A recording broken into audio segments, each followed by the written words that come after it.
कोई राजनीतिक में आए? क्या उनकी भी राहुल गांधी को पसंद नहीं है? क्या 33% जो आरक्षण है वो सिर्फ बीजेपी के लिए है? देश की पूरी महिला के लिए है कि क्या जो सांसद पुरुष हैं वो अपनी सीटों को छोड़ेंगे? अगर हमारी सरकार हम तमाम महिलाओं के लिए सीटों की संख्या परिसीमन के माध्यम से बढ़ाना चाहती है तो विपक्ष को इसमें क्या दुविधा लगती है? ये तो कोई रोकने का विषय नहीं है। हमारे राहुल गांधी ने उसको झकझोर के रख दिया, हमारी आत्माएं को। हमारी जो मातृत्व आत्माएं हैं वो रो रही है, कभी उनको क्षमा नहीं करेंगे क्योंकि उनके माँ बहन दादी सब बड़े बड़े उच्च पद पे रह चुके हैं और इतना गिरे हुए सोच है उनका जिसका मैं उस पर कि देश की महिलाएं सशक्त हैं और पुरजोर तरीके से अपनी आवाज़ को उठाने के लिए सक्षम हैं। तो हमारे विपक्ष की तमाम महिलाएं यहाँ पे एकजुट हुई हैं। बिल्कुल बिल्कुल। हम लोग जंजीर से लटके हैं और रुद्राक्ष से भी सिमटे हुए हैं क्योंकि शिव शक्ति को साथ में लेके चल रहे हैं। जैसे हमारे माननीय मोदी जी, आदरणीय मोदी जी शक्ति के रूप है शिव और हम लोग नारी हैं। उस मातृ भावना के लिए नरेंद्र मोदी भाई ने हमारे नारी शक्ति अभिनंदन के लिए उसने बहुत बड़ा काम किया और उसको हमारे राहुल गांधी ने उसको झकझोर के रख दिया, हमारी आत्माएं को। हमारी जो मातृत्व आत्माएं हैं वो रो रही है, कभी उनको क्षमा नहीं करेंगे क्योंकि उनके माँ बहन दादी सब बड़े बड़े उच्च पद पे रह चुके हैं और इतना गिरे हुए सोच है उनका जिसका मैं उस पर रो रही हूँ। राहुल गांधी कहे कि असंवैधानिक तरीके से बिल को पारित किया गया। ऐसा कुछ नहीं, महिलाओं के लिए कुछ ऐसा नहीं था। नहीं ऐसा नहीं है। हमारी मातृशक्ति के लिए हमारे मोदी जी अमित शाह जी ने ये मातृ अधिनियम बिल को पास करवाने के लिए विपक्षी से बहुत रिक्वेस्ट किए जो अपना ये श्रेय आप ही लीजिए, मगर ऐसा भी नहीं हुआ। हम राहुल गांधी तो एकदम पप्पू के पप्पुए रह गया।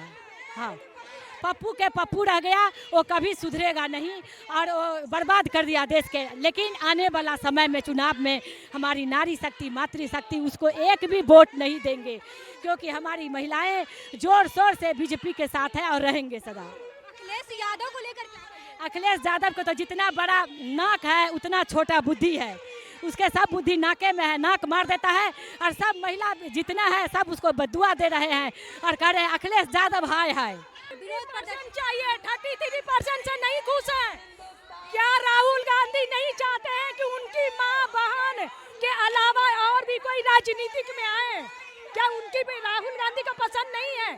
क्या 33% जो आरक्षण है वो सिर्फ बीजेपी के लिए है? देश की पूरी महिला के लिए है।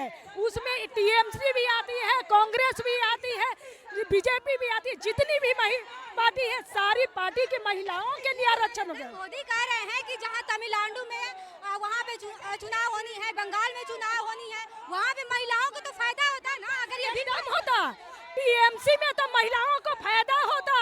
ममता दीदी खुद एक महिला है, अब वो नहीं चाहती है कि दूसरी महिला आए और हमारा कुर्सी छीन जाए। वो नहीं चाहती है, राहुल गांधी नहीं चाहती है कि दूसरी महिला आए और हमारी बहन की कुर्सी छीन जाए, हमारी माँ की कुर्सी छीन जाए। हाँ, हमारी दादी के इंदिरा गांधी तो प्रधानमंत्री थी ना, एक महिला थी ना, ये काम उनको करना चाहिए था। तो तमाम महिलाएं हैं, उनसे बात की। देखिए अभी है एलजेपीआर से प्रवक्ता है, इनसे भी बात करेंगे, क्या कहेंगे मैं सोनम। देखिए हमारे विपक्ष को ये समझने में भूल हो गई कि हमारी जो देश की महिलाएं हैं वो अब पहले की तरह नादान और नासमझ नहीं हैं। उनको पता है कि सरकार उनके हित के लिए काम कर रही है। कम से कम महिलाओं का तो उनको हक नहीं मारने का काम करना चाहिए था। और आज ये प्रदर्शन के माध्यम से ये बात साबित हो जाता है कि देश की महिलाएं सशक्त हैं और पुरजोर तरीके से अपनी आवाज़ को उठाने के लिए सक्षम हैं। तो हमारे विपक्ष की तमाम महिलाएं यहाँ पे एकजुट हुई हैं। बिल्कुल बिल्कुल, हमारे एनडीए के पांचों घटक दल की सारी तमाम महिलाएं, आप कैमरा से दिखा सकते हैं कि यहाँ पे तमाम महिलाएं जो हैं वो विरोध प्रदर्शन करने के लिए हम मौजूद हुई हैं क्योंकि हमारे जो कांग्रेस है वो लगातार हम तमाम महिलाओं के लिए जो इस तरह से कुकृत्य किए हैं उसका खामियाजा उन्हें आने वाले विधानसभा और आने वाले लोकसभा चुनाव में उनको। राहुल गांधी तो कह रहे कि एससी एसटी ओबीसी के खिलाफ ये बिल पारित हो रही थी, महिलाओं के लिए कुछ भी नहीं था। जब ये 2023 में बिल पारित हो रहा था तो डिलिमिटेशन की बात उस दौरान भी मेंशन किया गया था, तो क्या उन्होंने वो हमारे जो प्रधानमंत्री जी के द्वारा महिला नारी वंदन अधिनियम का जो एक्ट पारित करना था वो बना नहीं था क्या? उन्होंने पढ़ा नहीं था क्या? अब जब देखिए संख्या बढ़ाने की बात हो रही है तो वो बोलते हैं इसको तुरंत क्यों नहीं लागू कर देते हैं। तो क्या जो पदासीन पुरुष वर्ग है, मैं उनसे जानना चाहती हूँ कि क्या जो सांसद पुरुष हैं वो अपनी सीटों को छोड़ेंगे?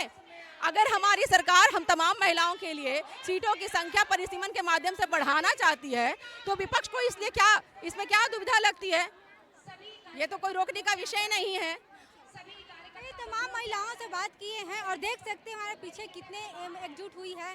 पांचों घटक के दल की महिलाएं यहाँ पे मौजूद है और नारी शक्ति की नारे लगाए जा रही है और तमाम यहाँ पे देख सकते हैं पद यात्रा भी निकाले जा, आक्रोश महिला पद यात्रा के तरह निकाली जा रही है और नारी शक्ति की नारे लगाए जा रहे हैं कि जो 33% आरक्षण बिल पारित होनी थी संसद में, वो लोकसभा में बिल पारित नहीं हुई, जिसके लेकर 33% महिलाएं जो है वो रोड पे उतर चुकी है अपनी हक की बात के लिए, क्योंकि 33% आरक्षण मिलता है जिसको लेकर तमाम महिलाएं अपनी बात करें, अपनी हक के लिए आक्रोश प्रदर्शन कर